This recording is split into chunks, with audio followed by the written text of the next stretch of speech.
Hi, everyone. Thank you for attending this webinar on preparing for success with inclusive access. We're excited to share this information with you, and we're looking forward to sharing tips and tricks for getting the most out of our tools. Just a couple of housekeeping items before we start. You are all muted for the webinar, but please feel free to use the chat to send us questions or comments as we go. At the end, we'll address all of your comments and questions in some Q&A time. And then if we don't get to all of your questions, we'll follow up on those via email after the webinar. My name is Sarah Ellenberger. I'm the Executive Account Manager here at RedShelf, and I'm going to be moderating the webinar. We also have with us Amber Hawks, Regional Sales Manager for the Central Region, and Alex Prusauter, Service Product Manager. They're going to be walking us through an overview of RedShelf Inclusive, some information on learning management system integrations, our RedShelf eReader and analytics, and the best ways to get help if you need our customer experience team. So we'll get started with an overview of inclusive access, and for that, I'm going to turn it over to Amber. Thanks, Sarah.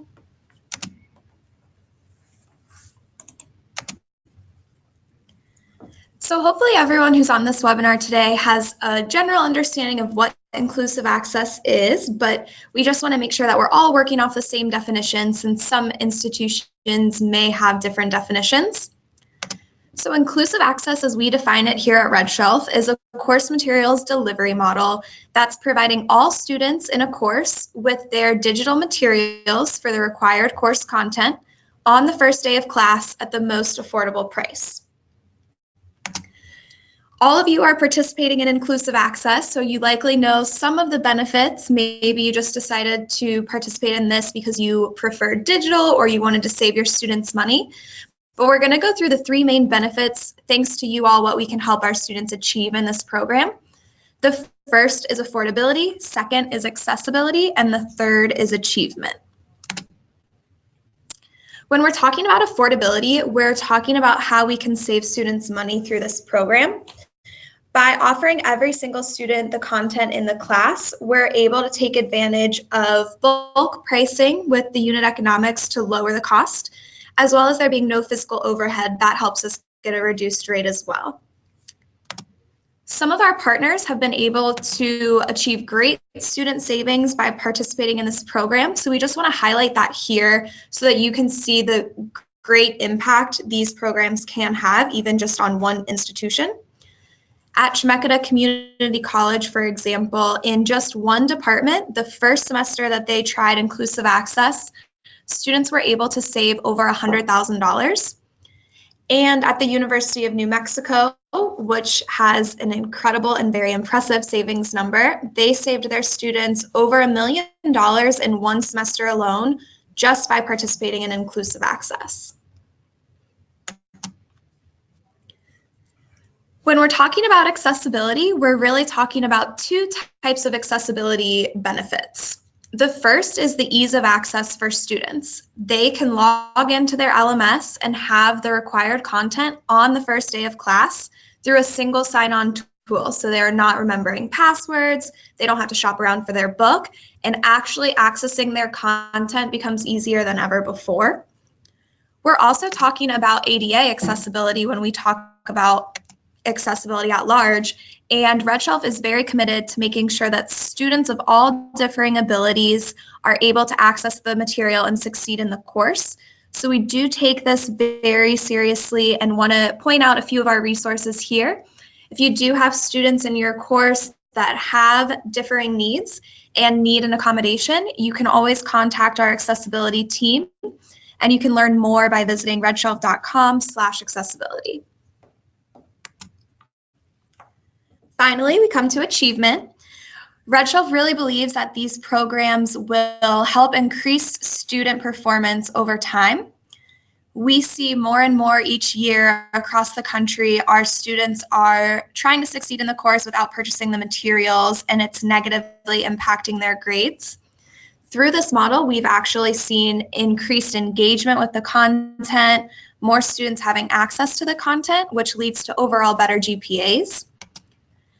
Again, just to highlight for you all in the audience to see how big of an impact you can have for your students' achievement, We've got some case studies from the University of New Mexico where they're seeing their students have an increase of A grades by 3%, as well as decreasing the withdrawal rate after the add drop date, which means students aren't dropping out and not getting refunded, and your course as a professor has a full seat, so you're teaching as many students as possible.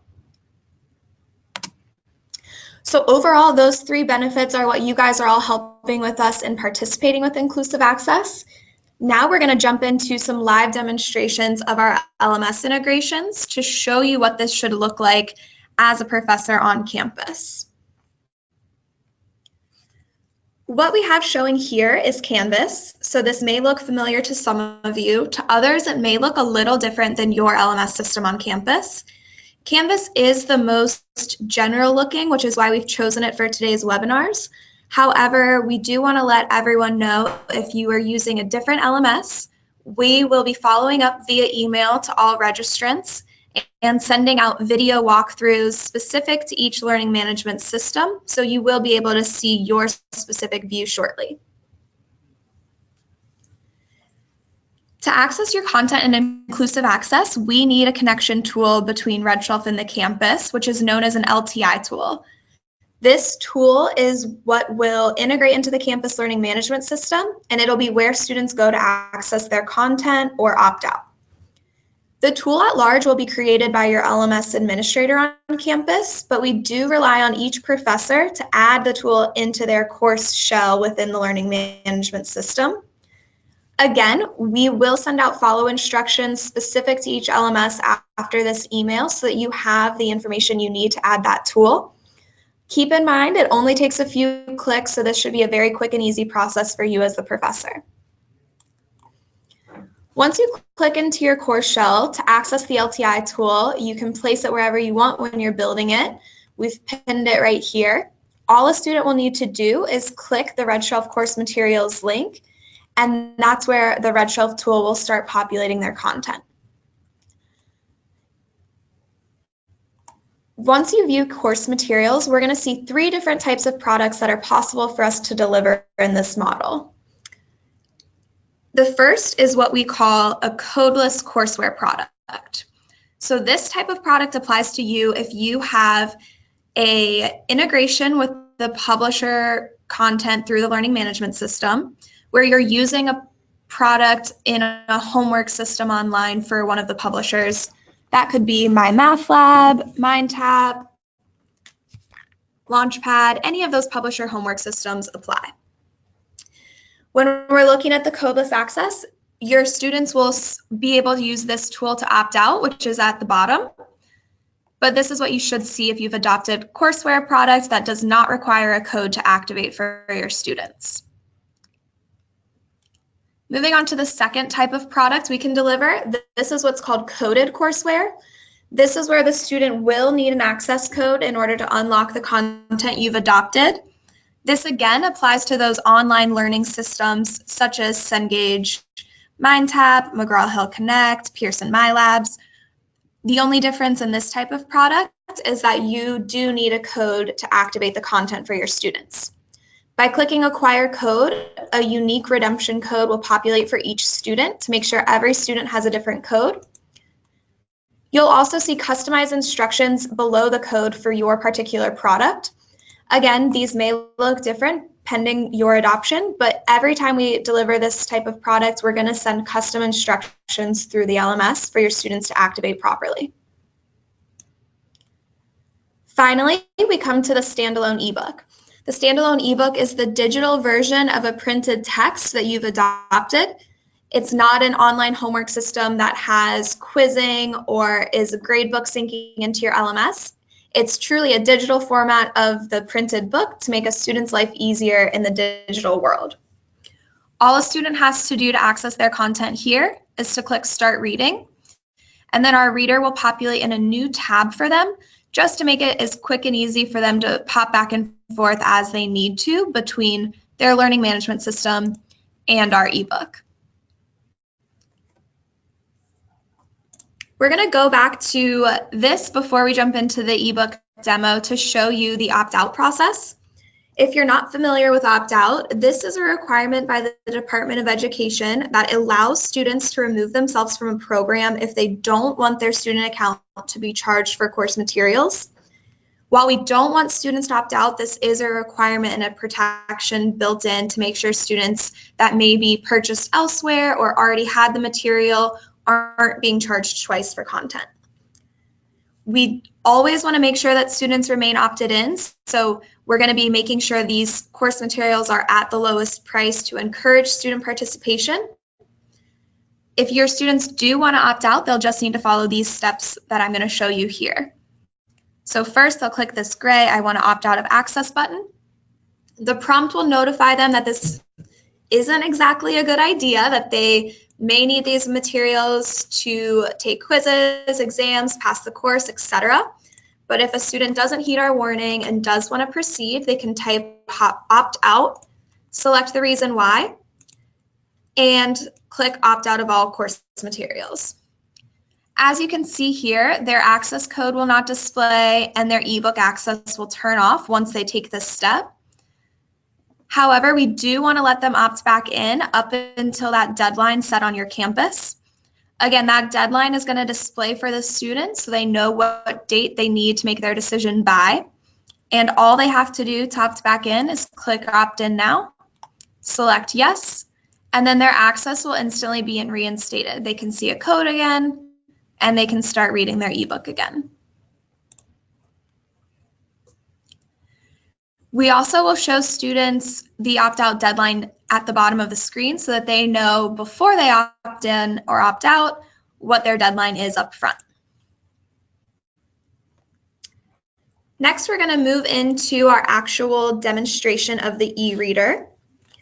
So for that, like we showed before, all a student will need to do is click Start Reading, and then the ebook will populate for them in a new tab. The first time the ebook opens for the student, they will be walked through a tutorial to show them what I'm going to show you right now, but I just want to do it live so you can see a little bit more detail. If you click on the sidebar menu, you'll view all of the options students have available in the book. To start navigating, students can use the table of contents here or type in a page number up here. This is really helpful for professors when you're in class and you say, "Everyone turn to page 205. You don't have to hear everyone shuffling through their digital or printed pages anymore. They can just type it in and get to the exact right page.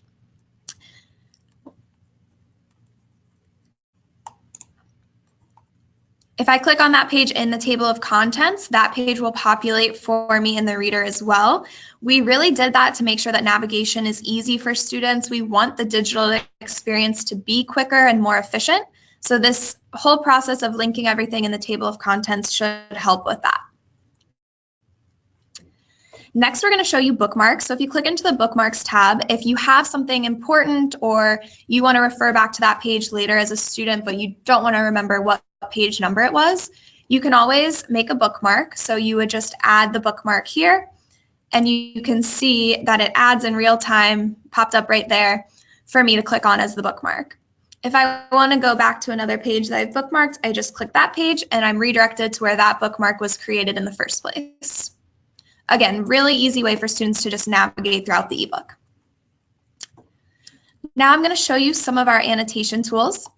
To highlight, students just need to click and drag, very intuitive the way they would expect to highlight. We offer several different colors so that students can sort their highlights if they want to, perhaps making blue highlights definitions, yellow highlights big topics, however they want to break it down to organize for their effective studying habits. After you make a highlight, you also have some options here. You can take a note. So this is good if a student has a question, they need to ask you something in class, they can make a note of it in their book and talk to you about it later. Students can also create flashcards. If you highlight just one word, you'll notice that a definition popped up. This is also great if students are getting into more advanced material and they need to define words in the book. They can just select one word and get a definition from our highlighting tool. You can create a flashcard directly from that definition, which is super beneficial for students to make sure that they're able to study those terms that they didn't know offhand. Students can also create a custom flashcard. So if they highlight a bigger phrase and click flashcard, they can put it in a default deck, which will organize all of their flashcards via chapter, or they can create a custom deck. So if they make a definitions deck, they can type in their own definition on the back and save that flashcard. We'll go through flashcards in a little bit here to show you more about how that can work. The last thing is they can create a citation. So if they click on citation, they'll be able to get the exact MLA citation that they need, copy it, and use it in a paper or bibliography as they need to. Some of you may ask later on if we're working on getting APA or any other types of citations. For now, it's just MLA, but we are working on adding to that catalog so that students that are using different styles can cite from different ways. Last cool thing I want to mention here, this is something that makes digital books a little different than print books, is if a student highlighted something in error, realized it wasn't important, realized that they highlighted too much, and that's not going to be a good way for them to remember all the content they need to, they can delete their highlight and it goes away and back to the original format. So now that we've made some notes and highlights, I want to show you if you click into notes and highlights, a student can find the page number where they've taken those highlights and notes and see all the work they've done. Again, this is helpful as a student if you remember like, oh, I highlighted something really important in chapter 3, but you can't remember exactly where. You can just scroll through and find that green highlight that you needed, click on it, and you'll be directed to that page in the book. Again, always working towards really convenient navigation.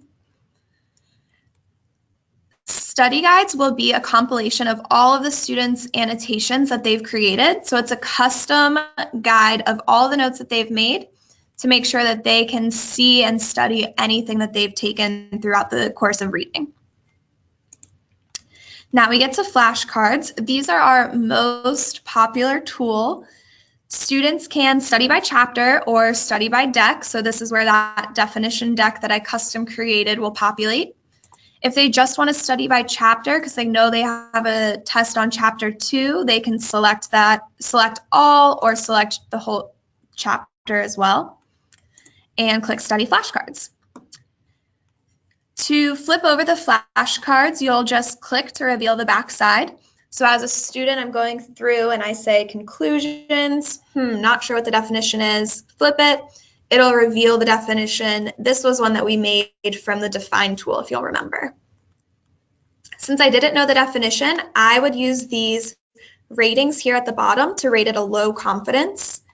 What these ratings do is when you're shuffling through all your flashcards, it'll prioritize low and medium confidence flashcards to come up more frequently so that the student can focus on those topics that they haven't fully grasped. If they rate something a high confidence, it'll show less frequently in their studying. Again, if a student needs to view something in the book, they can click the arrow to go to the flashcard related content. So as a student, if I rate something a low confidence, I don't understand it when I'm doing the flashcard, I need to remember it more. Maybe I need more context to fully wrap my head around the topics, so I can click to view it in the book. My flashcards panel will stay up so I can get back into studying my flashcards instantly, but it's a great way for students to, again, be able to easily navigate and reference other content. Collaboration mode, this is something that's really useful for inclusive access courses. As a professor, you can create a group. As a student, you can create a group, or as a TA, you can create a group. And by creating a group, what you're doing is sharing notes and highlights that you have with other users that also own our eReader. So if I wanted to share my notes, I could click here, make a group name, and click Start Sharing. I then give my friends this code. I can copy it, text it to them, email it to them, and say, go to subscribe and view my notes in the book. This will help us study for the next test.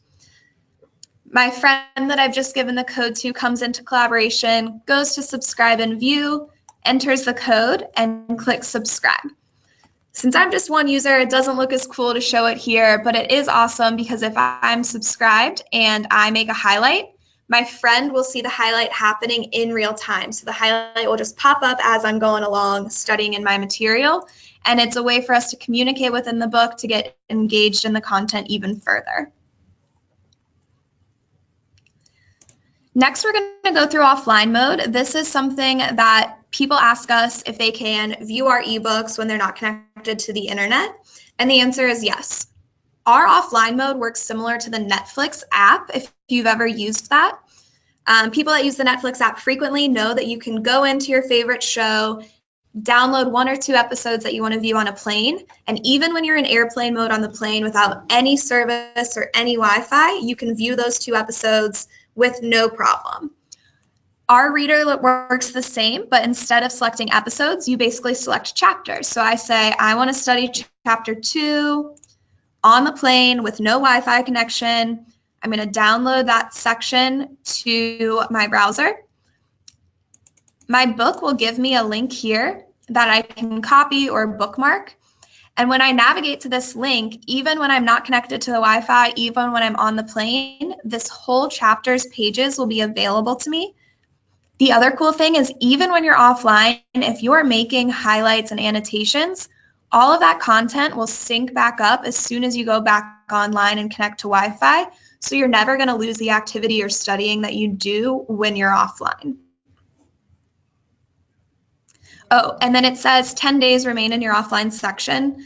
We just clear out the offline settings after 10 days. So if you need it for more than 10 days, you just go back in, check out the same topics that you did before. You can view 10% at a time for this particular book. So what you can see here, it says 10% of the book offline at one time. Over the course of your rental, you can view 100% of the book offline. You just have to do it in sections. So again, downloading chapter by chapter. Finally, we're going to come to our experimental features. We've got an experimental feature here for an internal text-to-speech function.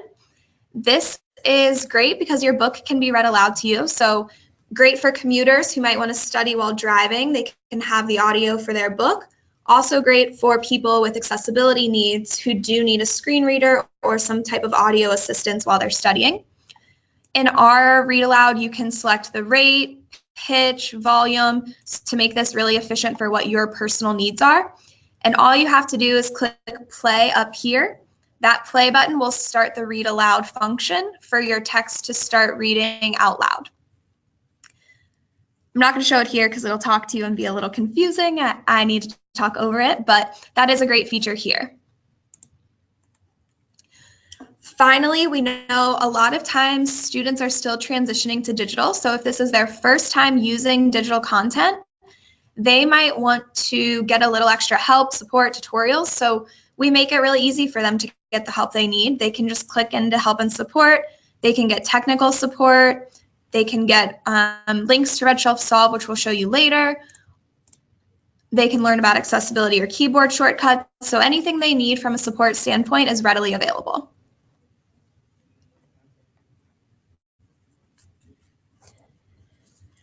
Now that we've talked through all of the features of our ebook, again, if you have any other questions on that, keep using the chat. We'll get to those questions at the end here.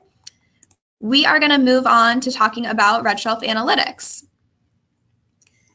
As a professor, all of those tools we just showed you where students are engaging in the ebook, making highlights, reading a long time, you can see all the activity that your students are doing.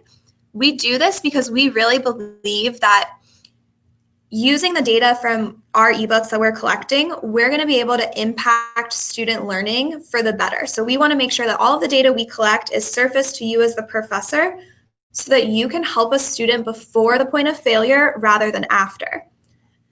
So we'll show you what it looks like and talk about how we can expect that to happen.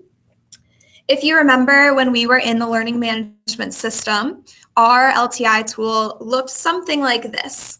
We were logged in as a student, so this box over here that I'm circling with my mouse was not available. This box is only available for a professor, so the View Course Analytics button only shows up if you are a professor. That's because we can identify your role in the learning management system and make sure that you're the only one who sees that button. Upon clicking that button, you'll be taken to our analytics dashboard. This dashboard will be customizable by date, so you can say, I want to just view the reading activity from this week, see if my students are studying over spring break or if they were maybe busy doing something else. You can also select what book you want to view analytics for. So if you've got multiple adoptions, we see this a lot in history, English, nursing disciplines. You can actually focus in on one particular book if you need to. Moving along here, if you scroll down in the dashboard, you will actually see the roster for your section and how many logins each student in that roster has. If one of your students has opted out, this login number will turn to say opted out. Oops, I don't want to go that far yet.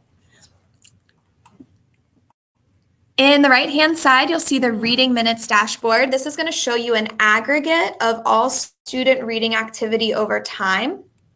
Again, this timeline is based on the custom range or the week, month, year range that you selected at the top of the dashboard. If you want to scroll in on a particular student's reading activity, you can click on their particular name in that left-hand roster, and the reading minutes that populate in this graph will be specific to this individual user. We see this being the big key about engaging students before the point of failure.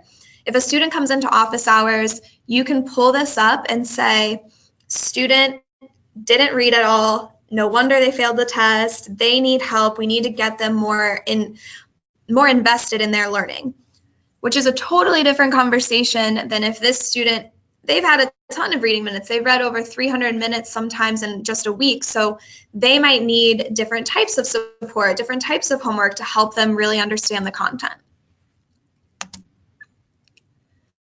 Finally, we will show you the different reading activity that a student has done. So that's going back to those tools in the reader that we just showed you. This is my personal reading activity, so I haven't, as a student, done a lot of highlighting, bookmarking, or point commenting, which is not good for me, but you can see as a professor all the different activity that a student had done over time to see what they might be doing. If I were a professor and I was looking at my analytics, this spike in content on this one page might alert me that that page was confusing or hard for the students to digest. So I might want to cover those topics in class to make sure that the students are getting the information that they need and not focusing so much, like not being too confused. If I click on one of these page numbers in the graph, my reader will actually populate and show me the page that those reading minutes occurred on so that I can make sure I know what students are focusing on when they're struggling and reading that often. An important note about RedShelf Analytics that I want to make sure we're differentiating. These analytics are available for the ebook that we demonstrated. So that is for the standalone ebook adoptions. The analytics that you might be using for a publisher courseware adoption, those are the Connects, the MyLabs, the MindTaps.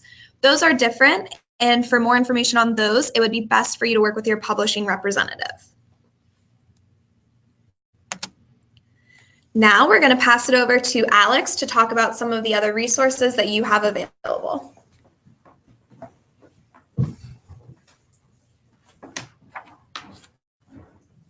Thank you, Amber.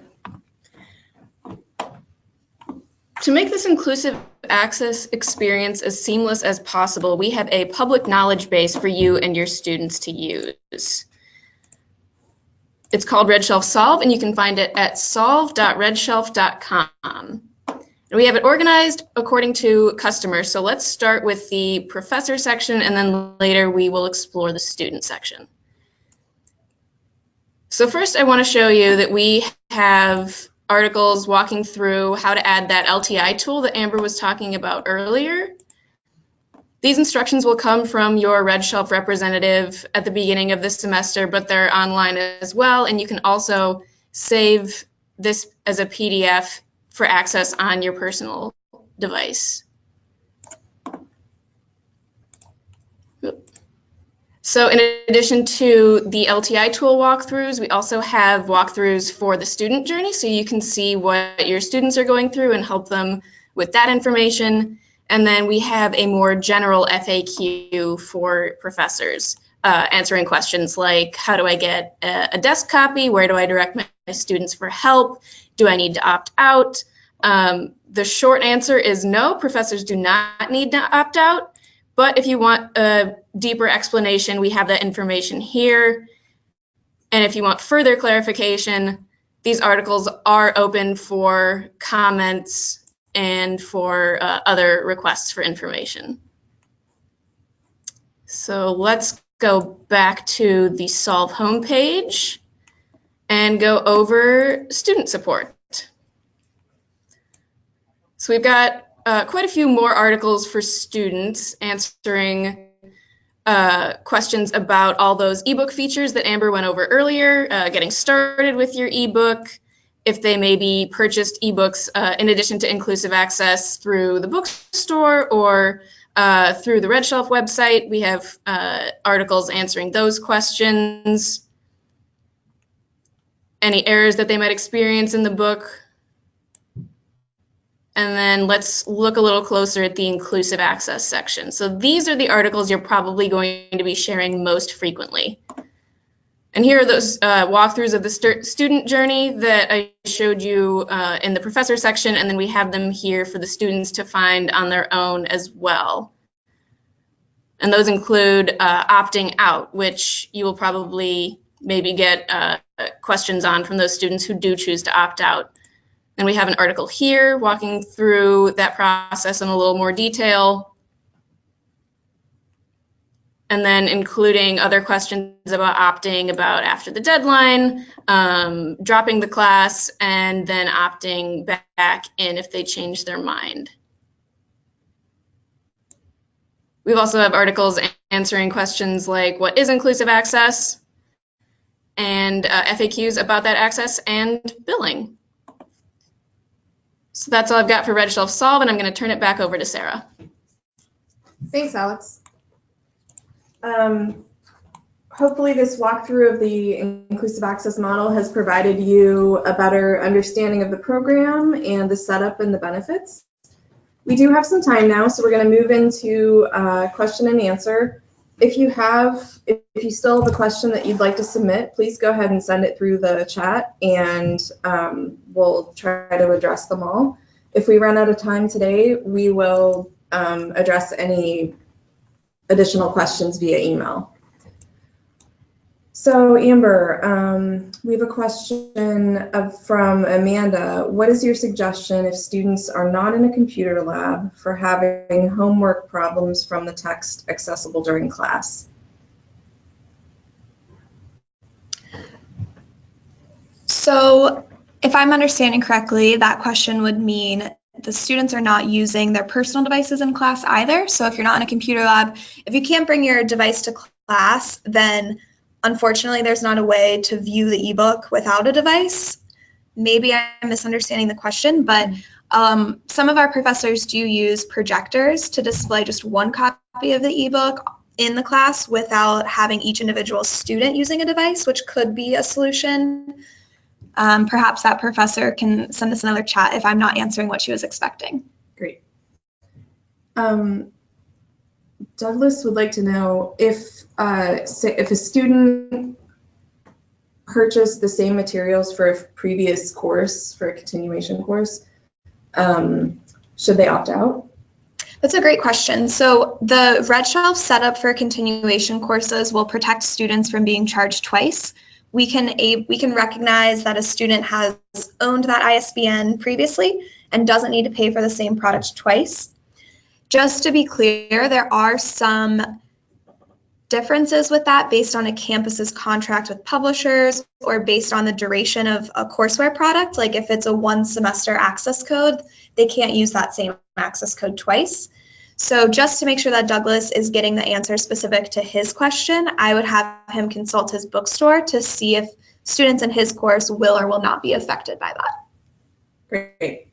I'm going to go back to Amanda for a second. She clarified not all students bring computers to class, can they access their materials on their cell phone?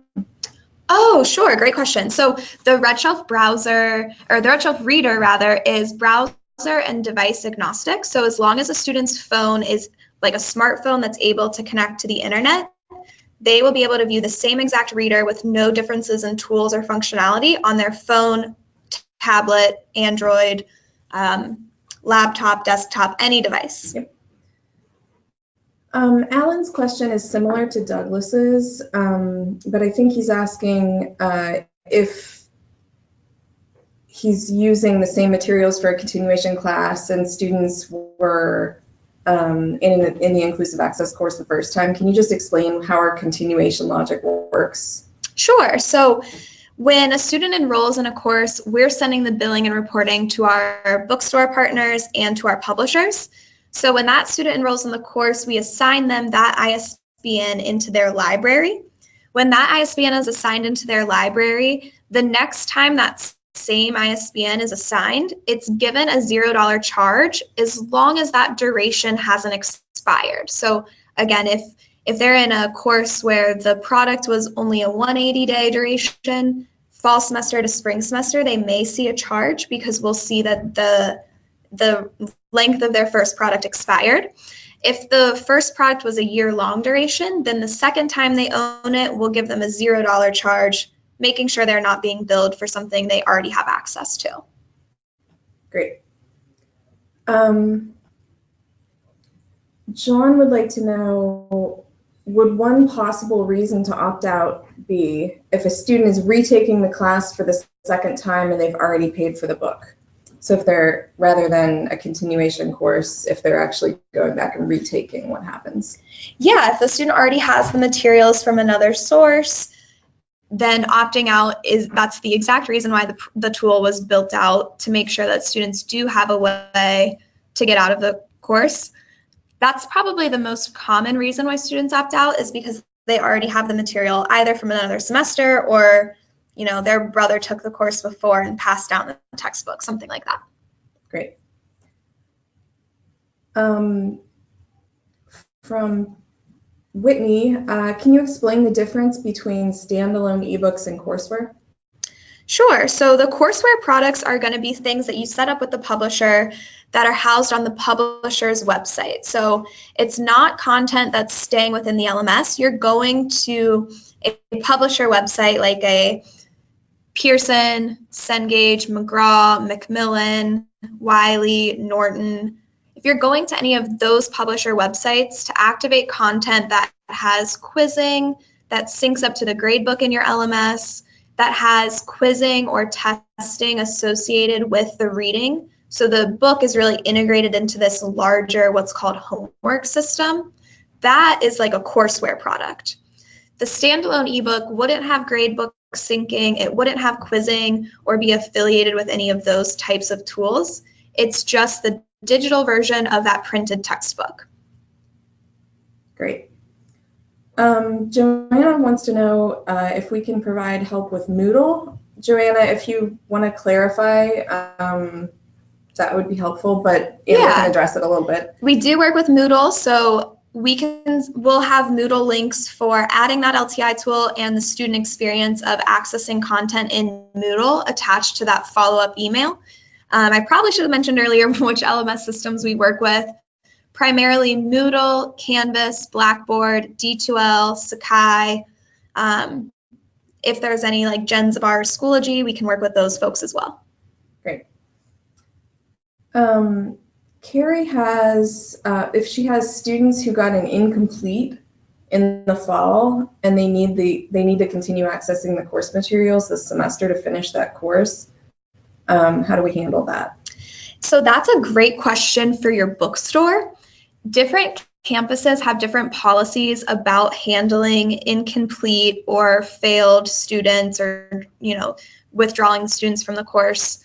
And so I don't want to speak to exactly how that student will be billed for their content. In any situation like that, if you have a student that's in a unique situation, the best thing to do would be collaborate with your bookstore. They will loop in RedShelf as needed to see what we can help with in terms of access, duration, billing, etc. But we really want that decision on how to handle those one-off cases to come from the campus. Yeah, and RedShelf always honors whatever decision the bookstore and publisher rep make in those kind of one-by-one cases. Definitely. If a student can access their text through MyMathLab or Revel, Lisa wants to know if she will see that in the RedShelf Analytics. No, MyMathLab and Revel are both courseware products. So those platforms have their own unique set of analytics. You can talk to your Pearson rep about accessing those analytics. All right. If anybody else has another question to shoot over to us, go ahead and do that. Otherwise, I think we are at the end of our questions. So you can look for an email from us as a follow-up, and we want to thank you for joining us, and have a great day.